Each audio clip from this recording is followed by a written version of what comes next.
Como proposta da reforma do ensino médio, o ensino em tempo integral deverá ser ampliado no estado de São Paulo.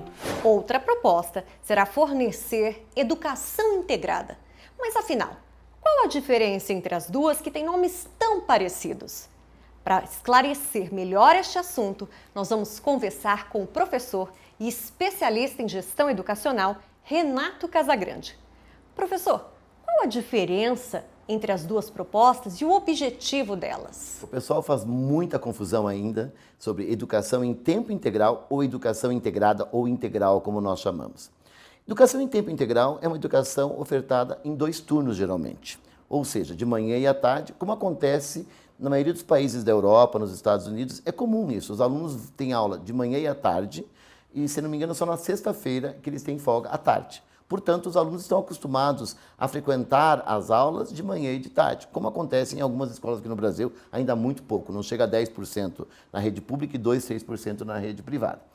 O que acontece então? A educação em tempo integral é uma educação ofertada em 2 turnos, o dia todo, como é o trabalho da maioria das pessoas. A educação em tempo parcial, a que eu fiz, a que você fez, é a educação geralmente em um turno só, ou de manhã, ou à tarde, ou à noite. Educação integrada ou educação integral, ela visa a formação integral do educando, ou seja, não tem a ver exatamente com o tempo que ele está em sala de aula, na escola, mas sim o que ele aprende. E, portanto, ela não fica limitada àquele currículo tradicional de química, história, geografia, física, matemática, do conhecimento, mais aspecto cognitivo, e sim uma formação completa do educando, as questões emocionais, as questões financeiras, questão ética, ou seja, preparar o cidadão para viver a vida em sociedade, a vida em família, a vida profissional de uma forma mais ampla. Mas os professores estão preparados? Esse é um outro dificultador e, portanto, um desafio enorme. Se eu fosse responder assim rapidamente, eu diria que não.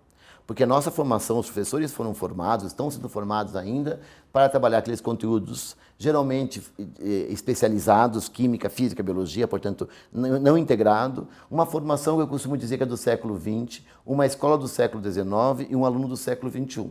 Um descompasso entre esses 3. E, portanto, quando vem uma exigência, geralmente a exigência vem e é aí que nós vamos discutir a formação do professor, a estrutura. E não foi ainda discutido, ou pelo menos não foi implementada uma formação diferente e nem uma estrutura diferente. As escolas continuam daquela estrutura física, arcaica, daquelas salas em que os alunos são aquelas carteiras enfileiradas, um corredor estreito, 40, 50 metros para 40, 50 alunos, ou seja, é 1 metro quadrado por aluno, é um espaço muito limitado, poucas escolas têm laboratórios diferentes de matemática, ciências, física, linguagem e, portanto, tudo isso dificulta, porque uma formação integral requer não só um professor mais preparado, como também uma estrutura adequada. Não perca! No próximo programa, você vai conferir a segunda parte dessa entrevista.